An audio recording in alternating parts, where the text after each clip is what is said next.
Good morning. Welcome to another session of under the short course in clinical epidemiology. So, as we have been having a series of sessions on diagnostic accuracy studies, today we'll be having a special focus on ROC curves, and we'll also be having an example of a study for which Dr. Anuka will be doing a critical appraisal. So, I'll hand over to Dr. Anuka for the presentation. And any questions from the virtual audience, requesting you to post in the chat box, or at the end of the session, you may unmute yourself and ask your questions. Once again, welcome. I'll hand over to Dr. Anuka. Thanks.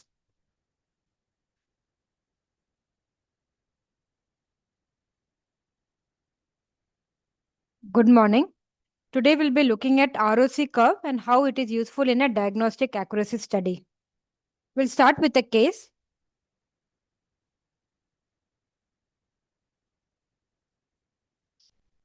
There's a 48-year-old man with bronchiectasis, COPD, and previous exacerbation.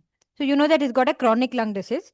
He has a history of colonization with the resistant organism, but is fully immunized and compliant with his antibiotic prophylaxis. Now, if you want to know what is his probability of developing future exacerbations, is there any way to do, or is there any markers you can look at? Now, to answer this question, today I'll be looking at this study, which looks at the role of C-reactive protein and its composite index in predicting acute exacerbation of bronchiectasis. So 2 weeks ago, we did a diagnostic study where Dr. Anna was talking about how to use an index test and a reference test in diagnosing a disease. Now we look at some markers and how that would be useful in predicting for future exacerbations. So we'll be looking in 3 sections. What is the validity of the study? What are the results? And how does it help us locally? So what is the external validity? Looking at the study internal validity, the first question we have to look at does the study address a clearly formulated research question? So is there a information on the population, test, the setting, and the outcomes? So in this study,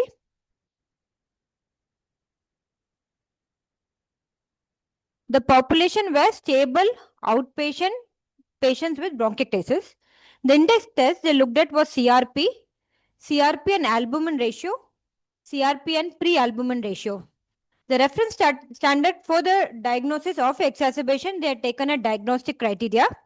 The outcome was predictive accuracy for a acute exacerbation. It was done in a single tertiary hospital in China. They had looked at exacerbations in the following 1 year. This was a retrospective cohort study over a period of 10 years. So the question, the question was very well formed. Second part of the question is, is there a comparison with an appropriate reference standard? So here the gold standard or the reference standard was a clinician's diagnosis based on a definition. So this was a definition they had used from so this is a diagnostic criteria given in 2021 from the Chinese adult bronchiectasis experts. So the acute exacerbation had both clinical component to it and a clinician who diagnoses that this above condition has to be treated as an acute exacerbation. So they looked at presence of symptoms, cough, change in sputum, sputum thickening, dyspnea, fatigue, discomfort, as well as hemoptysis. And this symptom should worsen or persist for more than 48 hours and has to be treated as an exacerbation. So this was the gold standard. Did all the patient get both the diagnostic test and the reference standard? So here I have put can't tell. So this was, they had actually 311 patients with bronchiectasis on imaging, but clinical bronchiectasis was therefore 271 patients who should have been included. They have excluded 48 patients for other criteria which met the exclusion criteria. But these 48 patients were excluded because the laboratory indexes were not complete. Other patients were included. So here the 48 were not included, so that I have put as not included. And all the patients who were included had all the markers which were tested. Here, because they looked at for the next 1 year number of exacerbations, was there any loss of follow-up? They have not reported that. The next question is, could the results of the test has been influenced by the reference standard? So reference standard was a clinician's diagnosis, but they were not blinded to the patient's baseline inflammatory status. So they were aware, they would have access to the patient's baseline CRP and albumin. So here they have put, there could be a review bias. So this I have put yes. Is the disease status of the tested population clearly described? So this they had clearly described. So they had an inclusion criteria. The inclusion criteria had clinical criteria based on symptoms, based on microbiological diagnosis and other comorbidities. They also had a radiological criteria. So this was the diagnosis inclusion criteria was good. They had exclusion criteria. So they have excluded other things which would probably result in a raised CRP. So they had included active, both mycobacterial and fungal infections, any systemic condition. But they had also included patients with incomplete laboratory indices that may be also lead to bias. So that I've highlighted. Were the methods for performing the test described in sufficient detail? So yes, so they had looked at the markers, which was CRP, albumin and pre-albumin. They had looked at the stable phase, that is at least 4 weeks after exacerbation, and they looked at does it predict future exacerbations. So we're coming to the internal validity. So lot of things were not there. Sample size is not calculated. They are not done a prospective or a consecutive recruitment. Blinding of the clinicians were not done. Was there so incomplete data was excluded. Loss to follow was not mentioned. So normally we would not probably look at the result, but because this is a teaching session, we would proceed with the result. But to avoid this, there is a STAR-D checklist which tells you how to do and how to report, or how to report a diagnostic study. This is a 30-item checklist which actually tells in detail what are the things you should look at. So if this is actually done well, the internal validity will be good. Coming to the results. So before we review the results, we will look at some concepts. So this is a continuation of the study of the class which Dr. Anna took 2 weeks ago. Now, if anybody remembers, she had looked at the diagnosis of a ACS based on echo, using echo to diagnose ACS. Suppose you have a patient with scrub typhus. So your test for diagnosis would be IgM serology. What would the result be? Yes, positive or negative. So it will be a dichotomous test. So you will have either a positive result or a negative result. And suppose the patient has myocarditis with heart failure and you're looking at NT-proBNP. Your results would be a continuous value. It can range anyone from 0 to 1000, 2000. So this would be a continuous value. So last time we looked at, if you have a dichotomous test, you have a gold standard, you'll compare your index test and you can actually calculate sensitivity, specificity, positive, negative predictive value based on the positive and the negative test. But if you have a continuous test, how would you interpret it? So you can do something called a receiver operating characteristics analysis, ROC curve, and that is what I'll be talking about today. So we will look at 3 things. We will look at what is a ROC curve, what is area under the curve, and what are the optimal cutoff points or reference value. Now, ROC curve, it was used in World War II to differentiate between an enemy signal versus a noise. So the receiver had to differentiate between is it enemy signal or a noise. Now, when we look at in diagnosis, we have mainly 3 things which we actually really want. One, we want the test to classify positives correctly as disease, negatives as without disease. Second thing, if we have 2 or 3 tests, we should be able to compare them to see which is better. Third thing, if we have a value like this continuous value, if you have a test with a continuous value, we need an optimal cutoff point above which we would call it disease and below which we'll call normal. So this ROC curve helps in doing that. So one way to look at ROC curve is you can dichotomize into above a certain value as positive, above a certain value as negative. So how do we get a ROC curve? Now suppose you have a perfect test and we take NT-proBNP. Suppose NT-proBNP cutoff is a perfect test. If you have a perfect test with 100% sensitivity and specificity, you would, all the people without disease, you would classify as without disease, and with disease, you will classify as with disease. So you would get a population with disease and without disease. But if in a real world scenario, we do not have that. So you have people with disease, without disease, and some amount of overlap. So if your cutoff in this is 100, this would be the true positive. People with disease, your test is identified as disease. True negative, without disease, they have identified it without disease. This population would be false negative. They have the disease, but your test has identified disease because of the cutoff. And this will be false positive. They don't have the disease, but because of the cutoff, they have identified a disease. What will happen if you remove the cutoff point and make it here? So if you imagine this whole curve would be actually true positive. So many people they have identified with disease correctly. This would be true negative. This would be false positive. Okay. So if you take different cutoff, at each cutoff, you would get a true positive, true negative, false positive, and false negative. You can plot that in a graph. So if you take the true positive rate, the true positive and the false positive rate, and you can get a graph. You'll get multiple points. At each value in the continuous scale, you will get points. And if you plot it, you would get a curve. So we are looking at the true positive and the false positive, and you'll get a curve, something like that. Now, true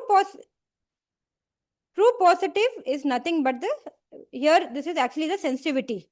If you remember the 2x2 table, true positive, false negative, false positive, true negative, your sensitivity comes this way. True positive out of all the people with disease.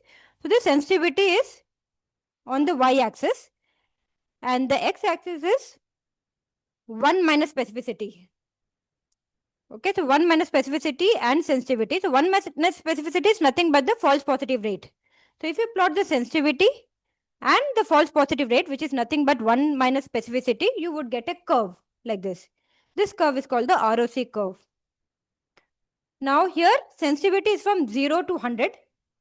1 minus specificity is from 0 to 100. So if you look at specificity, then how will it be? It will be the opposite. So here would be 100, here would be 0.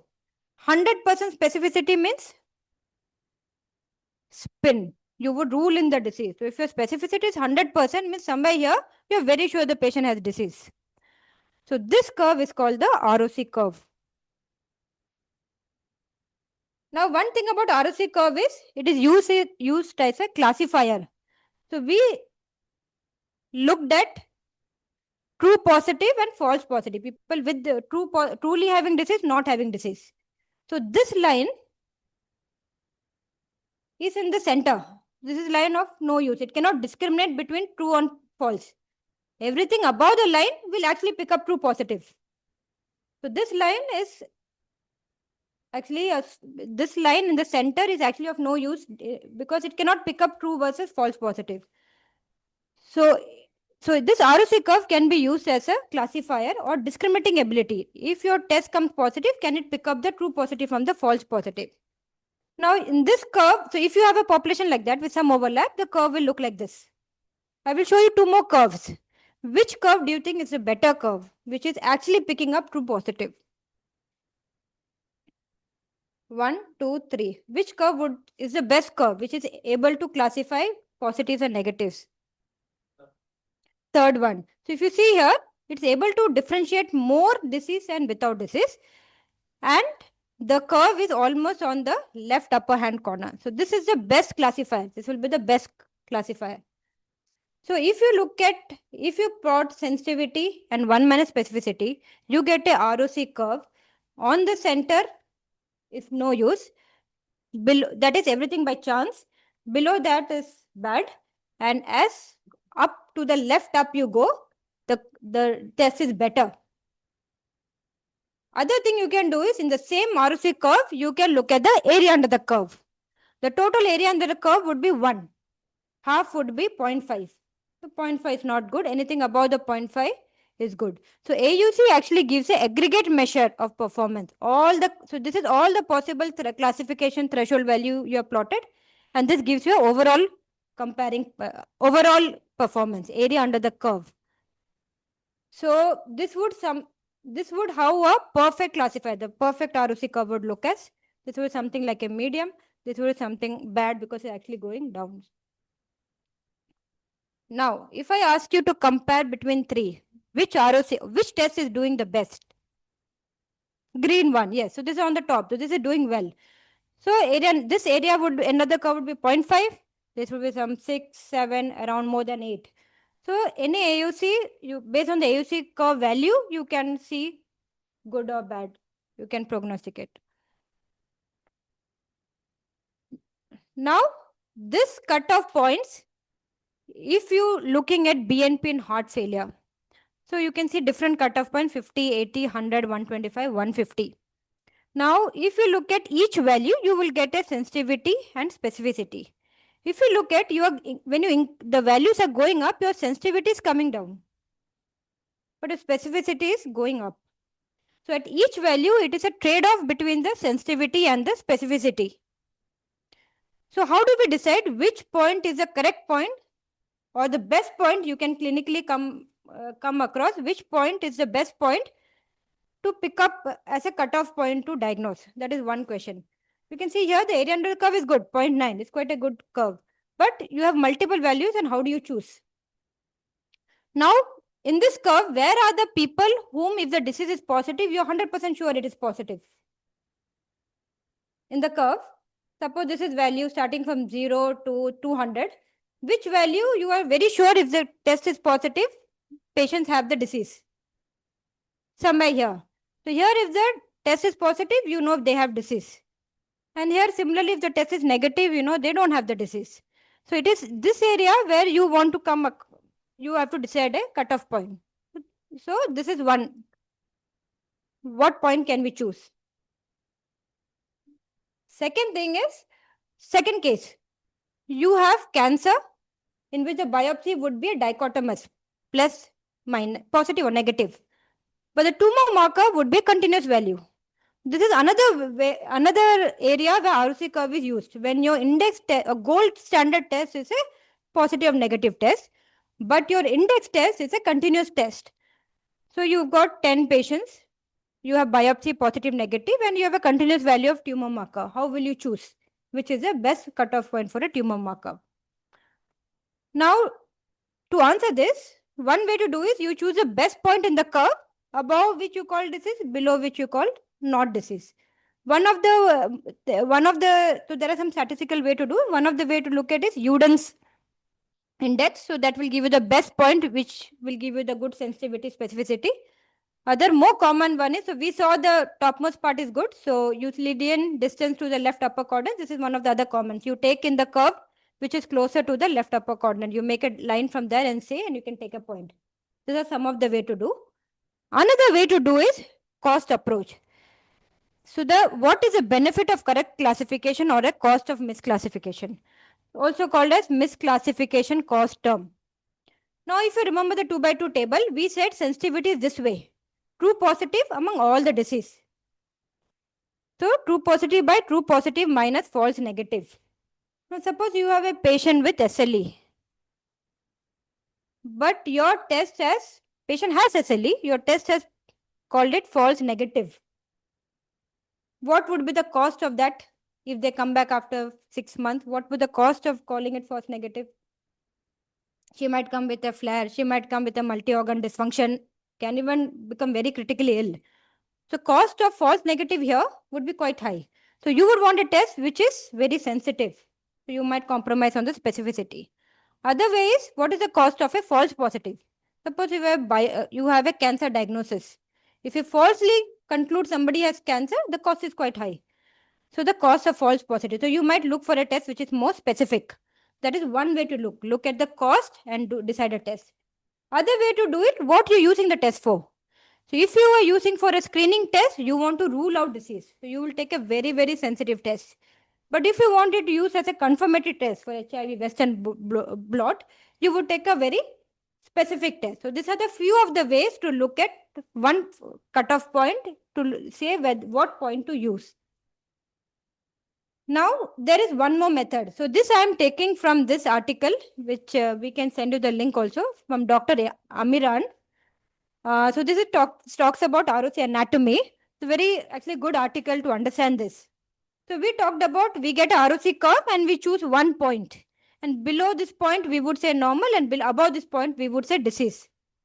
Now, last time, Dr. Anna talked about probability, odds, and likelihood ratio. Now, if you remember, you had probability, you had looked at the pre-test probability. So you had a patient, you had looked at what is the probability of that patient having MI.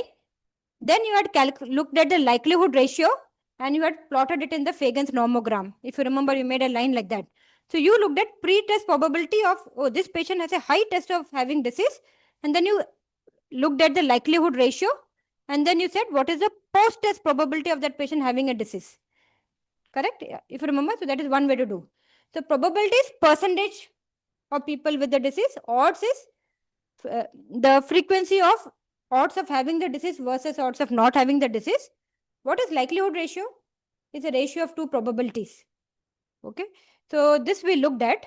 Now, instead of looking at the probability of how much the patient has a disease, suppose you have a patient in ED has come to you with a chest pain with the same pre-test probability. There are two patients, both have the same test probability of having MI, same risk factors, has come to you and you have done troponin. Suppose you have done troponin and your lab troponin is from 100 to 10. One patient B's troponin is 90. Patient A's troponin is 10. Which do you think has MI or ACS? Probability of 90. So what have you done? You have assigned the likelihood ratio to the test value. There's the other way to do. If your test value gets this number, what's the likely of patient having the disease? So one way to do is assigning likelihood ratio to test value. This is a ROC curve. So what is likelihood ratio? Is a ratio of two probabilities. In ROC curve, this is people with disease, people without disease. What is the probability of disease versus not disease? It's actually the slope. Your slope mathematically will tell you the probability of with disease versus not disease. What will be the slope here? Slope would be 1, which is of probability of both having is the same. So it doesn't really help us. So here, the slope in this graph is also the likelihood ratio. So we said about likelihood, we want a good likelihood ratio, more than 5. If you look at likelihood ratio is not pre-test probability. I mean, before the test, after the test, you are the same situation. So this slope is a likelihood ratio. Now we said this part, if your curve is like that, what will be the slope here? Slope is vertical height minus horizontal height. The vertical height would be 0.6, horizontal height is 0. So here the likelihood ratio is infinity. Correct? 0.6 by 0 is infinity. So if your test is positive, your likely of you having the disease is infinity.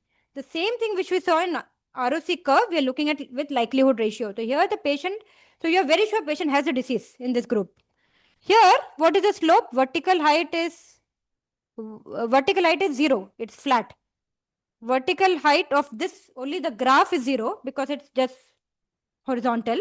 And vertical height of this would be 0.6. Horizontal height would be 0.6. So 0 by 0.6. So this would be 0. So if your test is 0, your likelihood is also 0. Your negative likelihood is also 0. If your test is not negative, you are very sure patient don't have a disease. What happens here?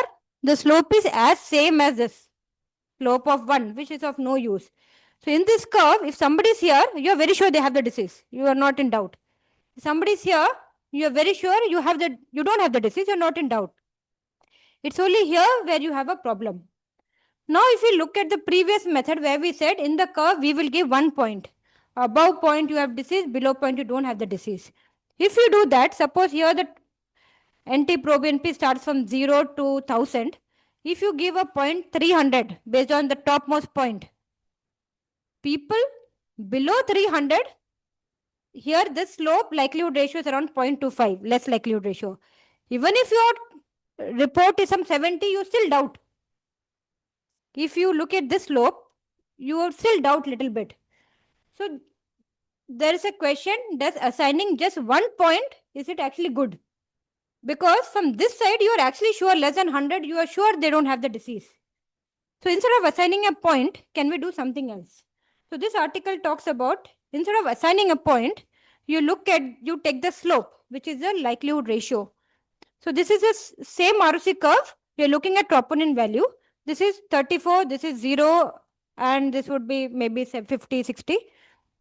If you give 1 point, you still get a slope here. This slope is not 0. There's some slope. There's some likelihood ratio to the test. So you would still, even if the test comes less, you would still worry. Is there some chance of patient having the actually MI?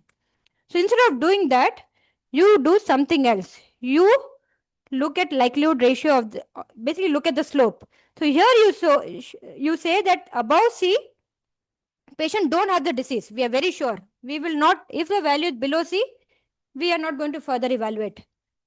A till here, we are very sure likelihood ratio is good. If patient have this value, we are going to treat as a MI. This area we have divided into segments A, B, B, C. So instead of the 2 by 2 table, you would get something like that. So 7 is suppose here. So below C, you have ruled out MI. You are not going to evaluate further. Here, very high probability, you would treat. This area segment, you look at the slope. So this slope and this slope looks different. And you'll calculate the slope, that is the likelihood ratio. And you say small increase, modest reduction. And then you would evaluate accordingly. If you're in doubt, you would definitely further test. This is another concept of when you look at the ROC curve, you look at the slope, which will tell you the likelihood ratio of the test, likelihood ratio of the value of the test. So now coming to this is that slope we had looked at before. So here we are very sure patient have disease. We are not worried. Here we are very sure patient don't have the disease. So in this slope, what cutoff would you take?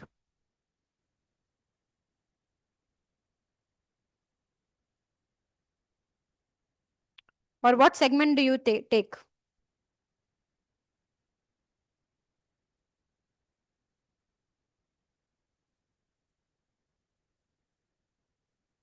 Would you want to choose a single point? So if 80, 10, 125, 150, is the slope same? If you look at that, slope looks same, no? All of them, though there are 4 cutoff values, the slope looks same. So we would probably take this as no disease, this as disease. We would say slope is same. The likelihood ratio would be same. So in this range, I would evaluate further. Above 50, I would not bother. Below 150, I would not bother. If it comes between this range, I would take as I would say all the probability is same. Instead of taking one cutoff, the whole thing we would evaluate further.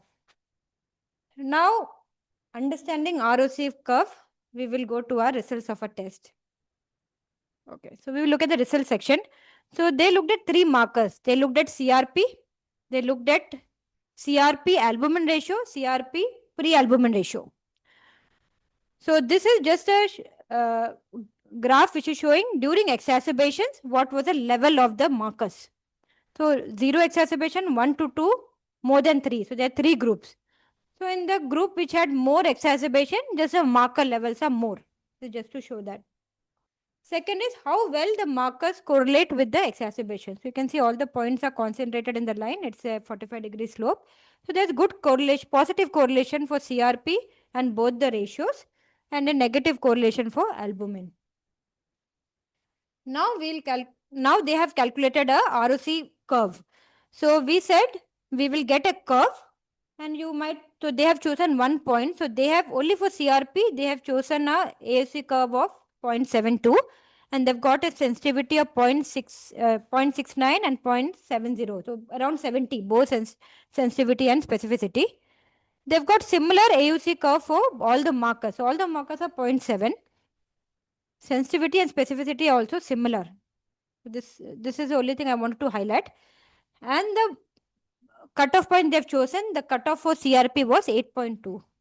That means they're saying if your CRP is more than 8.2, you have 70% sensitivity and specificity to say that patient can have exacerbation in the past in the future one year.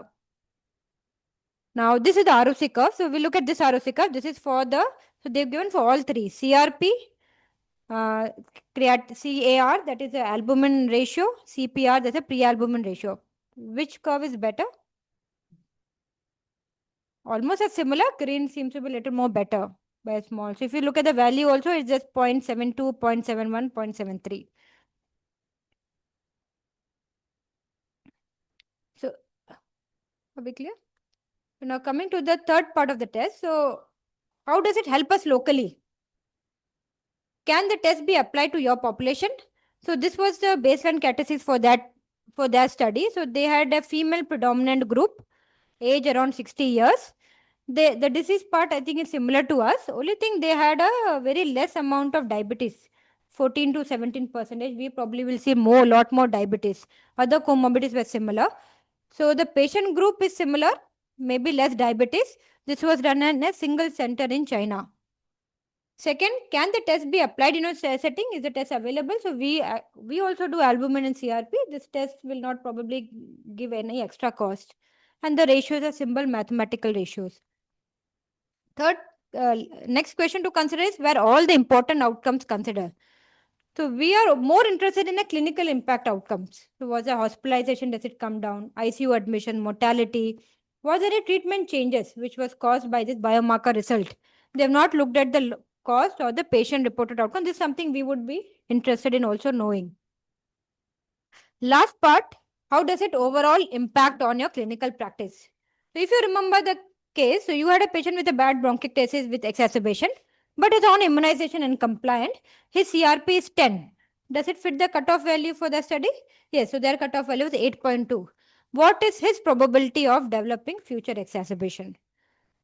So we will calculate using the Fagan's nomogram. So in this test, we will take sensitivity and specificity as 70. Can we calculate? So how do we get? So we need so what do you think is the pre-test probability of him developing exacerbation? Approximately? We'll take half, is 60. We'll take 60% probability pre-test before you're thinking 60% probability of getting the disease. Can you calculate a likelihood ratio? The positive likelihood ratio is sensitivity by 1 minus specificity. Can we calculate what is the positive likelihood ratio?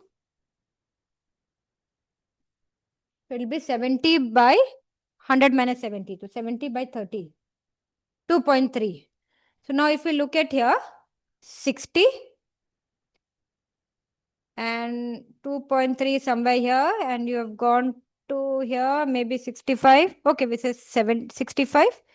So your test has not really changed much. Your pre-test probability is 60 and post-test with a likelihood ratio of 2.5 is actually only 60. Okay, I got 2.3. Okay. What is the negative likelihood ratio? You said pre-test probability is 60. What is the negative likelihood of him not getting an exacerbation? The formula for the negative likelihood ratio is 1 minus sensitivity by specificity. 100 minus 70 by 70. 30 by 70. 0.4. So we said 60 and 0.4 somewhere here. 0.4 will, sorry.